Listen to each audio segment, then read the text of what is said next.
নমস্কার বন্ধুরা, আমার আরও একটি ব্লগে আপনাদের স্বাগত। আজ আমি বানাবো চিকেন পকোড়া। এর জন্য আমি কিছু বোনলেস চিকেন নিয়ে নিয়েছি, যেটাকে আগের থেকে ধুয়ে জল ঝরিয়ে রাখা আছে।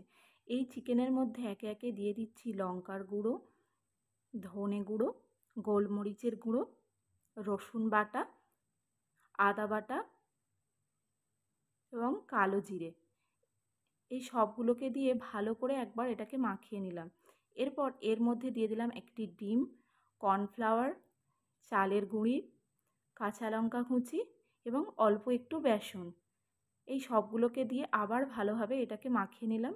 এরপর এটাকে আধ ঘন্টা চাপা দিয়ে রেখে দিলাম। তারপর কড়াইতে তেল দিয়ে তেলটা গরম হয়ে গেলে একে একে এইভাবে পকোড়াগুলোকে দিয়ে দিলাম। এইভাবে পকোড়াগুলোকে দিয়ে দেওয়ার পর যখন একদিকটা লাল হয়ে আসবে বা একদিকটা একটু ভাজা ভাজা হয়ে আসবে, তখন এইভাবে খুন্তির সাহায্যে আস্তে আস্তে উল্টে দিতে হবে। এইভাবে আস্তে আস্তে করে এক একটা পকোড়াকে উল্টে দিতে হবে। এরপর যখন ভাজা হয়ে আসবে, এই দেখো বন্ধুরা, আমার চিকেন পকোড়া একদম ready. Thank you for watching my video.